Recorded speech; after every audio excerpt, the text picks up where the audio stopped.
ಈಗ ನಿಮಗೆ ಸಾಕು ಅಂತ ಅನಿಸಿದೆ ಯಾವುದು ಸ್ಪೀಕರ್ ನನಗೆ ನೋಡಿ ಯಾವುದು ಹಾಗೇನಿಲ್ಲ. ಅಲ್ಲ, ನಿಮ್ಗೆ ಸ್ಪೀಕರ್ ಸ್ಥಾನ ಸಿಕ್ಕಿದ್ದು ವರದಾನ ಆಯ್ತಾ? ನಾನು ಹೇಳಿದ್ದೇನೆ ಅವತ್ತೇ ನಿಮಗೆ ಹೇಳಿದ್ದೇನೆ. ನಾನು ಯಾವಾಗ ಸ್ಪೀಕರ್ ಅದಕ್ಕೆ ಮುಂಚೆ ಮಂತ್ರಿ ಆಗಿದ್ದೇನೆ. ಮಂತ್ರಿ ಆಗಿದ್ದಾಗ ಕೂಡ ನಾನು ನಿಮಗೆಲ್ಲ ಹೇಳಿದ್ದೆ, ನೀವೆಲ್ಲ ಭಾಳ ಜನ ಇದ್ದೀರ ಅವಾಗ. ಬಾಲ್ ನೋಡಿ ಬ್ಯಾಟಲ್ಲಿ ಹೊಡೆಯುವ, ಯಾವ ಬಾಲ್ ಬಂದರೂ ಕೂಡ ನಾವು ಬ್ಯಾಟ್ ಮಾಡ್ತೇವೆ ಅಂತ ಹೇಳಿದ್ದೇನೆ ನಾನು. ಸೊ ಬಂದಾಗ ನೋಡೋಕ್ಕೆ ಟೆನ್ಷನ್ ಏನಿಲ್ಲ. ನಂದು ಒಂದೇನಂತ ಹೇಳಿದರೆ, ಯಾವುದು ಸಿಕ್ಕಿದ್ರು ಕೂಡ ಸಮಾಧಾನ ಮತ್ತು ಖುಷಿಯಿಂದ ಇರಬೇಕು ಅಷ್ಟೇ. ಯಾವುದು ನೋಡಿ, ನಾನೀಗ ಬರೀ ಸ್ಪೀಕರ್ ಆಗಿದ್ದೇನೆ.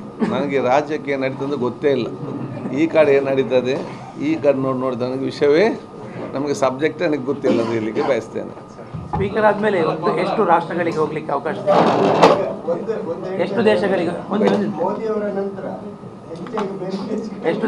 ಈಗ ಅದಕ್ಕೆ ನಾನು ಹೇಳಿದ್ದೇನೆ, ಅದಕ್ಕೆ ಅದು ಇನ್ನೊಬ್ಬರ ನಂತರ ಅಲ್ಲ, ಅದಕ್ಕಿಂತ ಜಾಸ್ತಿ ಹೋಗ್ಬೇಕಂತ ನನ್ನ ಆಸೆ ಇದೆ. ನನ್ನ ಕ್ಷೇತ್ರ ಜನರ ಅದಕ್ಕೆ ಆಶೀರ್ವಾದ ಕೂಡ ಇದೆ ಅಂತ ಹೇಳಲಿಕ್ಕೆ ಬಯಸ್ತೇನೆ. ಎಷ್ಟು ದೇಶಗಳಿಗೆ ಹೋಗ್ಲಿಕ್ಕೆ ಆಯ್ತು ಈಗ?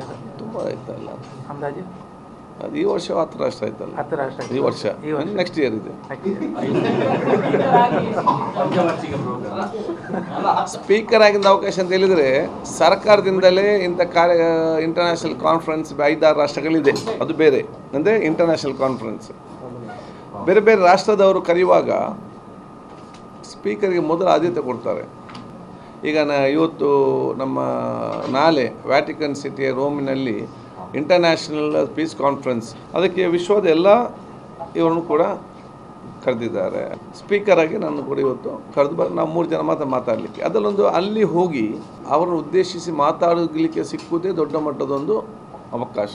ಆದ ಕಾರಣ ನಾನು ಇವತ್ತು ವಿಧಾನಸಭೆಯಲ್ಲಿ ಕೂತ್ಕೊಂಡಿರಲಿ, ಅಥವಾ ನಾನು ಡೆಲ್ಲಿಗೆ ಹೋಗಿ ಮಾತಾಡೋದಿರಲಿ, ಅಥವಾ ನಾನು ಬೇರೆ ದೇಶಕ್ಕೆ ಹೋಗಿ ಮಾತಾಡುವಾಗ ಅದು ಯೂಟಿಗಾದ್ರೆ ಮಾತಾಡೋದಲ್ಲ, ಅದು ಉಲ್ಲಾರದ ಜನತೆ ಮಾತಾಡೋದು ಅಂತ ಹೇಳಲಿಕ್ಕೆ ನಾನು ಇವತ್ತು ಬಯಸ್ತೇನೆ. ಅಲ್ಲಿಂದ ನನ್ನನ್ನು ಅವ್ರು ಜನ ಕಲಿಸಿದ ವಿಚಾರ. ಇವರ ಅದು ನೆಕ್ಸ್ಟ್. ಫಸ್ಟು ಇದು ಅನುದಾನ ಯಾವಾಗ ನಮ್ಮ ಹತ್ರ ಬರುವುದಿಲ್ಲ, ನಾವು ಅನುದಾನದ ಹತ್ರ ಹೋಗಬೇಕು ಶಾಸಕರಾದವರು. ನಾನು ಇಲ್ಲಿ ಕೂತ್ಕೊಂಡು ನನಗೆ ಬರುವುದಿಲ್ಲ ಅಂತೇಳಿ ಬರ್ತದಾ? ಸ್ಪೀಕರ್ ಆಗಿ ಕೂಡ ಅಡ್ವಾಂಟೇಜ್ ಇದೆ. ಅದಕ್ಕೆಲ್ಲ ಶಾಸಕರು ಸ್ಪೀಕರ್ ಆಗಲಿಕ್ಕೆ ಆಸಕ್ತಿ ವಹಿಸಿ ಅಂತ ಹೇಳಲಿಕ್ಕೆ ನಾನು ಬಯಸ್ತೇನೆ. ಸ್ಪೀಕರ್ಗೆ ಏನೆಲ್ಲ ಅವಕಾಶಗಳಿದೆಯಾ, ಆ ಅವಕಾಶಗಳು ನಾವು ಕರೆಕ್ಟಾಗಿ ಅದನ್ನು ಉಪಯೋಗ ಮಾಡಬೇಕು.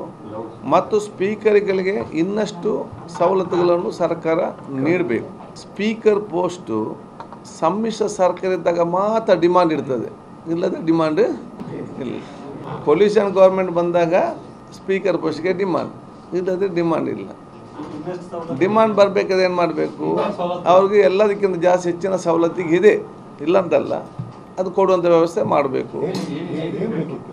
ಈಗ ನಮ್ಮ ಕ್ಷೇತ್ರಕ್ಕೆ ನೋಡಿ, ನಾವು ಸ್ಪೀಕರ್ ಆಗಿದ್ದೇವೆ. ನಮ್ಮ ದೊಡ್ಡ ಸಮಸ್ಯೆ ಏನು, ನಮಗೆ ನೇರವಾಗಿ ಎಲ್ಲ ಹೋಗಿ ಕೂತ್ಕೊಂಡು ಹಠ ಮಾಡಿಕೊಂಡು ನನಗೆ ಕೆಲಸ ಆಗಲೇಬೇಕು ಹಠ ಮಾಡಿ 1 ಸಲ 2 ಸಲ ನಮಗೆ ಫೋನಲ್ಲಿ ನಮಗೆ ಹೇಳ್ಬೋದು. ಅದು ಮಾಡ್ತಾ ಇದ್ದಾರೆ. ಅದು ನನಗೆ ಮಾಡ್ತಂದ್ರೆ ಎಲ್ಲ ಈಗ ಎಲ್ಲ ಮುಖ್ಯಮಂತ್ರಿ ಆ ರೀತಿ ಹೇಳಿದ ತಕ್ಷಣ ಮಾಡ್ತಾರೆ ಅಂತ ಹೇಳಲಿಕ್ಕೆ ಆಗೋದಿಲ್ಲ. ಒಬ್ಬೊಬ್ಬರು ಒಂದೊಂದು ಟೈಪ್ ಇರ್ಬೋದು. ಈಗ ನಮಗೆಲ್ಲ ಏನೆಲ್ಲ ಹೇಳ್ತೇವೆ ಅದು ಮುಖ್ಯಮಂತ್ರಿಗಳು ಮಂತ್ರಿಗಳೆಲ್ಲ ಕೂಡ ಮಾಡ್ತಾರೆ. ಎಲ್ಲರಿಗೆ ಅದು ಆಗ್ತಾ ಇಲ್ಲ ಗೊತ್ತಿಲ್ಲ.